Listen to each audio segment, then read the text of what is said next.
निर्माण किया जाता है तो उसको 8 गुना मुनाफा दिया जाता है, लेकिन ऐसा नहीं किया जाएगा। श्रम कानूनों को बदल करके पहले तो भारत सरकार ने किया कि जो श्रम कानून केंद्र के दायरे में आते थे उनको स्टेट को सौंप दिया और उन स्टेटों ने अपने मनमर्जी से उन कानूनों को बदलने का काम शुरू कर दिया। भारत सरकार ने भी 100 श्रम कानूनों को 50-40 श्रम कानूनों को तोड़ करके 4 श्रम कानूनों में बदल दिया। यानी कि पहले यह नियम था कि किसी भी फैक्ट्री के अंदर अगर 100 कर्मचारी काम करते हैं तो उनको निकालने के लिए, छटनी करने के लिए भारत सरकार की परमिशन लेनी पड़ेगी, श्रम मंत्रालय की परमिशन लेनी पड़ेगी। अब वो बढ़ा करके 300 कर दिया। यानी कि किसी भी इंडस्ट्री में 300 मजदूर होंगे और उन मजदूरों को छटनी करनी पड़ेगी तो उसमें सरकार की परमिशन लेने की जरूरत नहीं है। दोस्तों, इस देश के अंदर 95% अनऑर्गेनाइज्ड लेबर है, मात्र 5% सरकारी नौकर है। सरकार के पास कोई आंकड़ा नहीं है इस प्रकार का। अगर उनके पास कोई आंकड़ा होता है अनऑर्गेनाइज्ड लेबर का तो हमारे प्रवासी मजदूर जो कोरोना काल में भाग के गए थे उनकी जानकारी हासिल करने के लिए लोगों ने जब बात की तो सरकार के पास कोई आंकड़ा नहीं था। आज उन श्रम कानूनों को बदल दिया, ट्रेड यूनियन एक्ट को तोड़ दिया, हड़ताल के अधिकार को खत्म करने का काम किया जा रहा है। हम अपनी मांग को सामने न रखें, यह भी प्रयास किया जा रहा है। अब आप लोग कहेंगे ट्रेड यूनियन के हमारे साथी कहते हैं, मैं उनको भी कहता हूं कि जो रेल को बचाने का काम करेगा, जो सरकारी नौकरियों को बचाने का काम करेगा, all India SC/ST railway employ association उसके साथ कंधे से कंधा मिला करके साथ चलेगी। दोस्तों, आज निजीकरण को लेकर के पूरे देश के मजदूर संगठन, पूरे देश के ट्रेड यूनियन के लोग सड़कों पर क्यों उतरे हुए हैं? उसका कारण है कि अगर रेल को निजी हाथों में दे दिया जाएगा तो निजी हाथों में जाने से कर्मचारियों का शोषण बढ़ेगा।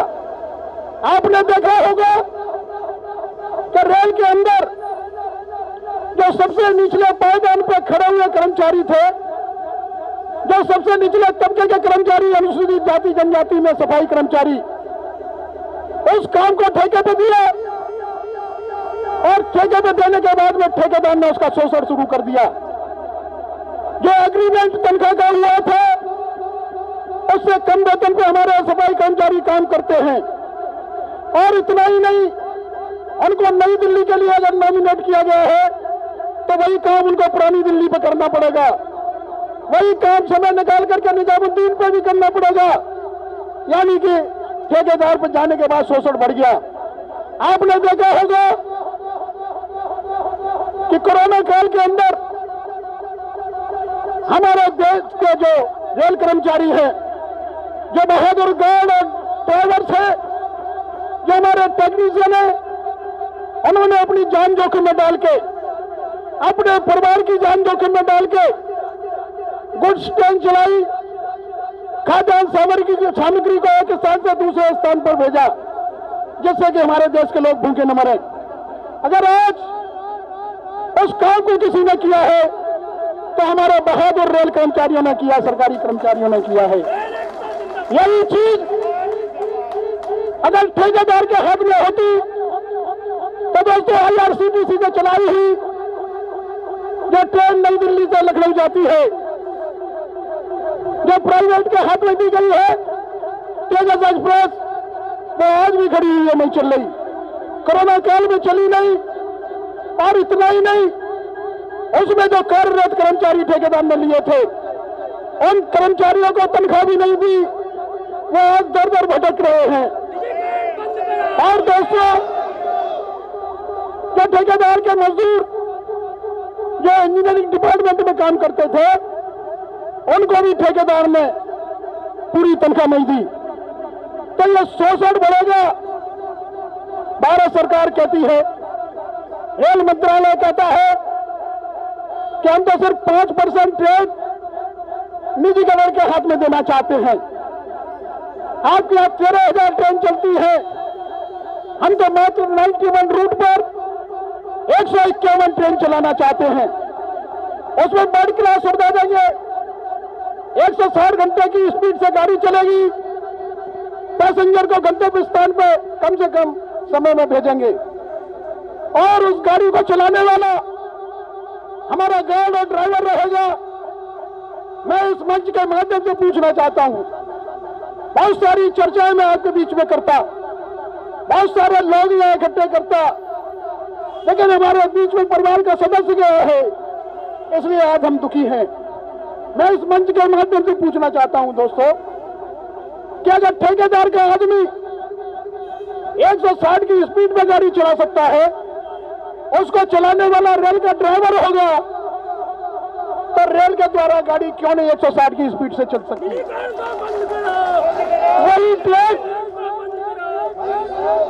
ट्रैक जो हमारे रेल के लोगों ने बड़ी मेहनत से बिछाया है, वही ट्रैक जिसको बड़ी मशक्कत के साथ रेलवे कारखानों में तैयार किया गया है, जिसको ईमानदारी से रात दिन सेवा करने के बाद अपना ऑक्टन दिया है उन लोगों ने, उसी ट्रेन को सजा धजा करके हाईवे लोगों को कहा जाएगा, आ जाओ आप चला लो, क्योंकि रेल घाटे में जा रही है, हमें पूंजी की जरूरत है, 2024 तक 5 ट्रिलियन की इकोनॉमी हमको बनाना है। तो मैं इस मंच के माध्यम से पूछना चाहता हूं दोस्तों, क्या रेल के माध्यम से 5 ट्रिलियन की इकोनॉमी बनाई जाएगी? जो रेलवे वर्ल्ड का चौथा ऐसा संस्थान है कि जो रेलवे में सबसे ज्यादा नौकरी देता है, और नौकरी देने के बाद हमारे लोग ईमानदारी से काम करते हैं, रेल को चलाने का काम करते हैं। अगर आज ठेकेदार गाड़ी को हमारे ट्रैक पर चलाएगा, सिग्नलिंग सिस्टम हमारा होगा, ट्रैक हमारा होगा, ड्राइवर हमारा होगा, गार्ड हमारा होगा, हर इंफ्रास्ट्रक्चर रेलवे का होगा, और यह क्या गारंटी है कि 160 के किलोमीटर की ट्रेन चला करके आप पैसेंजर को आगे भेजेंगे, ठेकेदार के को वो सिर्फ इसलिए भेजा जाएगा क्योंकि वो ठेकेदार की ट्रेन है, उसको ग्रीन सिग्नल दिया जाएगा और रेल की ट्रेन को आउटर पर रोक दिया जाएगा। ये साजिश है दोस्तों आपके खिलाफ। निजीकरण को बंद करो, निजीकरण को बंद करो। और इसके साथ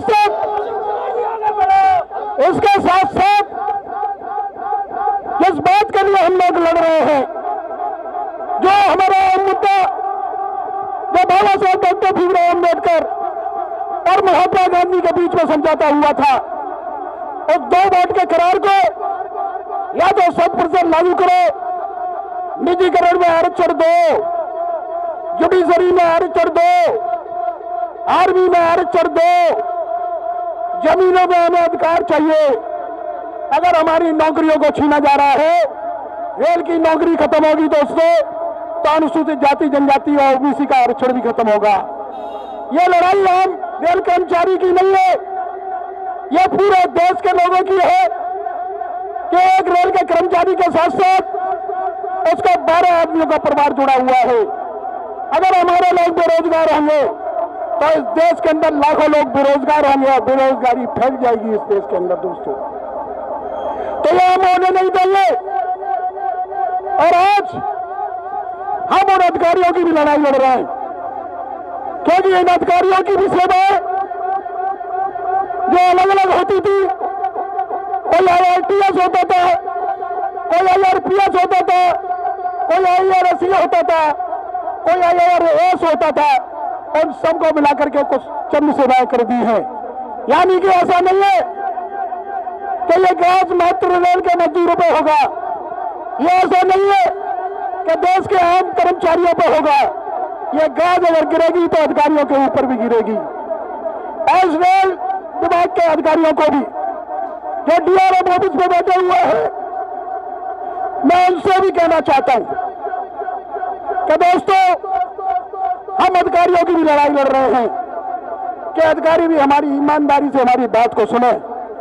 लेकिन यहां पर एक सीनियर डीएड मनोज शर्मा, जिसने सारी पावर, जिसने एईएन की पावर, गैंगमैनों के ट्रांसफर सब अपने हाथ में ले लिए हैं।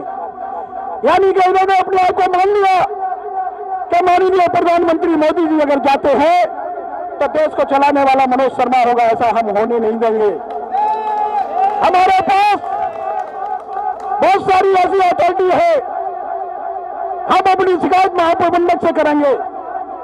महाप्रबंधक के माध्यम से हम अपनी शिकायत रेल मंत्री से भी करेंगे। अगर हमारी बात नहीं सुनी गई तो हम कमीशन में भी जाएंगे, और अगर नहीं सुनी गई तो हम parliamentary committee of welfare of SC/ST में भी जाएंगे। तो मैं कहना चाहता हूं कि हम अपने अधिकारों की लड़ाई लड़ रहे हैं, हम अपने अधिकारों की लड़ाई लड़ रहे हैं। ये अधिकार मात्र अनुसूचित जाति जनजाति के लिए नहीं है, ये उन तमाम आम कर्मचारियों के अधिकारों की लड़ाई लड़ रहे हैं। और मैं इस मंच के माध्यम से यह आह्वान करना चाहता हूं कि दोस्तों, देश के अंदर ट्रेड यूनियन ने भी बीड़ा उठाया है कि हम रेल को पिछले नहीं देंगे। उनके साथ साथ all India SC/ST railway employee association ने भी बीड़ा उठाया है कि हम रेल को निजी हाथों में नहीं जाने देंगे। ये हमारा वादा है दोस्तों।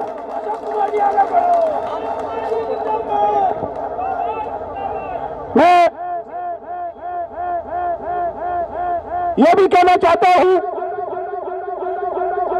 हमारे ग्रुप डी के बहुत सारे कर्मचारी, अब तो रिक्रूटमेंट बंद हो गया, लेकिन जो हमारे RRC से बहुत सारे कर्मचारी आए थे, जिसमें हमारी बहनें भी आई थी, महिला कर्मचारी भी आई थी, ट्रैकमैन बन के आई थी। और ये रेलवे का नियम है कि ट्रैकमैन की 5% की कैटेगरी चेंज करके दूसरे डिपार्टमेंट में दिया जाए। लेकिन हमारी महिला कर्मचारी रात दिन मेहनत करती है, उनके साथ उनका परिवार भी होता है, उनके साथ उनके बच्चे भी होते हैं, उनके साथ उनके रिश्तेदार भी होते हैं। हम नौकरी करने के लिए बड़ा नहीं करते। अगर इस देश के अंदर कोई ईमानदारी से नौकरी कर रहा है तो क्लास 4 और क्लास 3 का आदमी नौकरी कर रहा है दोस्तों। और अगर कोई बेचने का काम कर रहा है तो ये वो लोग काम कर रहे हैं जो निजीकरण का खुलेआम समर्थन करते हैं। मैं इस मंच के माध्यम से एक डीआरएम ऑफिस के तमाम अधिकारियों को यह आह्वान करना चाहता हूं कि आप हमारा सपोर्ट करो, आप हमारी मदद करो। हम निजीकरण बंद करना चाहते हैं, हम निगमीकरण बंद करना चाहते हैं, क्योंकि आपकी भी नौकरियां खतरे में हैं, ये हम बता देना चाहते हैं दोस्तों। मैंने जो अपने महिला कर्मचारियों की बात की है, ट्रैकमैन तो हमारी महिला कर्मचारी है, दूसरे डिपार्टमेंट में टेक्नीशियन भी है। उनकी दशा को देखते हुए, उनकी स्थिति को देखते हुए माननीय डीआरएम साहब, मैं आपसे अनुरोध करना चाहता हूं, इनकी समस्या जेन्युइन है, इनकी समस्या जो आपके सामने रखी गई है, इन ट्रैकमैनों की कैटेगरी चेंज करके किसी ऐसी जगह दो जिससे कि वो अपने परिवार और बच्चों को भी पाल सके। अभी हमने देखा और ये मुझे बताया गया कि जहां जहां हमारी ब्रांचें खुलती हैं, जहां पर all India SC/ST railway employee association को हम ब्रांच खोल करके मजबूत करना चाहते हैं, अपने संगठन को वहां पहुंचाना चाहते हैं। शामली के अंदर हमने एक ब्रांच खोली, हमारे ब्रांच सेक्रेटरी को एईएन के द्वारा प्रताड़ित किया जा रहा है, यूनियन की सलाह पर सीनियर डीएन के द्वारा प्रताड़ित किया जा रहा है। और जब हमारे मंडल के पदाधिकारियों ने बात करने का प्रयास किया तो उनसे कहा अब आप ट्रेड यूनियन के नेता से बात कर ले जाके। अरे हम ये बताना चाहते हैं दोस्तों, अगर ट्रेड यूनियन भी अगर आज जिंदा है को भी अगर मान्यता मिली हुई है तो वो ऑल इंडिया SC/ST के वोटों से मिली हुई है, किसी और से नहीं मिली हुई। अगर हमारे अधिकारों को छीनने का काम करेगा, हमारे अधिकारों को शोषण करने का काम करेगा, तो all India SC/ST railway employ चुपचाप बैठने वाली नहीं है। उस शोषण के खिलाफ, उस अन्याय के खिलाफ आंदोलन छेड़ेगी। दोस्तों, शामली के अंदर हमारे बैंक सेक्रेटरी को ट्रांसफर कर दिया, उसके क्वार्टर पर पेनल रेंट कर दिया, जबकि ऐसा कानून नहीं है। और वही भ्रष्टाचार में लिप्त है, उसकी ऑडियो रिकॉर्डिंग मेरे पास है, वीडियो रिकॉर्डिंग मेरे पास है। लोगों से भैंस बनवाता है, ट्रक में से रोटी बनवाता है, ट्रक में से गायों का दूध निकलवाता है। ये ऑडियो मेरे पास है। मैं सीनियर डीएम साहब, अगर आप मेरी बात सुन रहे हैं तो इस बात को ज्ञान संज्ञान लें। अगर आप नहीं लेंगे तो ये बात CBC तक जाएगी, ये मैं बता ही देना चाहता हूं। हम कमजोर नहीं है, हम मजबूर नहीं है, हम मजबूत हैं। अपने अधिकारों की लड़ाई लड़ने के लिए हम मजबूत हैं। और हम यह भी बता देना चाहते हैं कि हमने आज तक रेल की संपत्ति को नुकसान नहीं पहुंचाया है। हमने आज तक हमारे किसी कर्मचारी ने रेल को नुकसान नहीं पहुंचाया है। अगर रेल को नुकसान किसी ने पहुंचाया है, रेल की संपत्ति को नुकसान अगर किसी ने पहुंचाया है, तो उन लोगों ने पहुंचाया है जो ट्रेड यूनियन के संरक्षण में रहते हैं और वो काम भी नहीं करते। दोस्तों, तो आज मैं आप सभी लोगों को बधाई देना चाहता हूं कि आपने हमारे मैसेज के बाद भी इतनी भारी संख्या में आप उपस्थित हुए। आपने सोशल डिस्टेंसिंग का मेंटेन किया, आपने मास्क का यूज किया और आज हमारे माननीय रेल राज्य मंत्री जी को श्रद्धांजलि अर्पित की। उन्हें मैं रेल राज्य मंत्री जी को श्रद्धांजलि अर्पित करता हूं all India SC/ST railway employ association की ओर से। और आपसे अनुरोध करता हूं दोस्तों, कभी ये कोरोना की महामारी कोविड-19 का वायरस अभी खत्म नहीं हुआ है। आगे भी आप इस सोशल डिस्टेंसिंग का पालन करेंगे, रेल को ईमानदारी से चलाने का काम करेंगे, रेल को टाइम से पहुंचाने का काम करेंगे, वर्कशॉप में टेक्नीशियन हमारे अच्छी तरीके से काम करेंगे। हम किसी ऐसे कर्मचारी का समर्थन नहीं करते जो रेल का काम न करता हो। हम किसी भी ऐसे कर्मचारी के साथ नहीं है जो रेल की चोरी करता हो। हम उस हर ईमानदार कर्मचारी के साथ हैं, हम उस हर ईमानदार ड्राइवर और गार्ड के साथ हैं, हम उस हर ईमानदार टेक्नीशियन के साथ हैं। और हम ये भी बताना चाहते हैं कि आज हमारे जो कारखाने हैं, जो हमारी प्रोडक्शन यूनिट है, आपने देखा होगा रायबरेली के अंदर जो हम लोगों को टारगेट दिया था उससे भी ज्यादा हम लोगों ने टारगेट पूरा किया है। तो अगर कोई काम कर सकता है तो रेल का सरकारी कर्मचारी कर सकता है। और रेल को अगर कोई कमजोर करना चाहता है तो वो ठेकेदार का आदमी कमजोर करना चाहता है, क्योंकि ठेकेदार जो कमाई करेगा उसमें से जाने कहां बांटने का प्रयास करेगा। तो आज आप लोगों ने हम लोगों का सपोर्ट किया, हमारे इस आंदोलन में शामिल हुए। और मैं पुनः ये चीज बताना चाहता हूं कि मैं माननीय ट्रेड यूनियन के समस्त पदाधिकारियों से अनुरोध करना चाहता हूं कि all India SC/ST railway employ association भी माननीय गोपाल मिश्रा जी आपके साथ कंधे से कंधा मिला करके चल रही है, आपके साथ रेल बचाने को काम कर रही है। ये हमारा मुद्दा 24 सितंबर वाला, ये बाबा साहब डॉक्टर भीमराव अम्बेडकर की भावनाओं से जुड़ा हुआ मुद्दा था, ये हमारे आरक्षण से जुड़ा हुआ मुद्दा था। और जहां जहां आपके कर्मचारी आंदोलन कर रहे हैं, हमारे SC/ST के कर्मचारी भी उसमें शामिल होते हैं। माननीय रघुवैया जी, जहां जहां भी आप आंदोलन करेंगे हमारे कर्मचारी भी उसमें शामिल होंगे। लेकिन हम आपसे एक वायदा चाहते हैं कि आप ट्रेड यूनियन के लोग हैं, हम एसोसिएशन के लोग हैं, हमको वेलफेयर एक्टिविटी करने का अधिकार है। वेलफेयर का मतलब यह नहीं है हम ट्रेड यूनियन एक्टिविटी नहीं कर रहे, लेकिन ये हमारा अधिकार है। हम धरना प्रदर्शन कर सकते हैं, हम नारेबाजी कर सकते हैं, ये हमारा जन्म सिद्ध अधिकार है, क्योंकि बाबा साहब डॉक्टर भीमराव अम्बेडकर ने हमको ये अधिकार दिया है। और आज इस अधिकार को मात्र हमसे ही छीनने का प्रयास नहीं किया जा रहा, आज इस अधिकार को तमाम उन मजदूरों से छीनने का प्रयास किया जा रहा है। आपने देखा होगा कल संसद में 4-4 विधेयक पास हुए, आपने देखा होगा किसानों के लिए बिल पास हुआ, ठीक है विपक्षी पार्टियां लड़ती रहेंगी।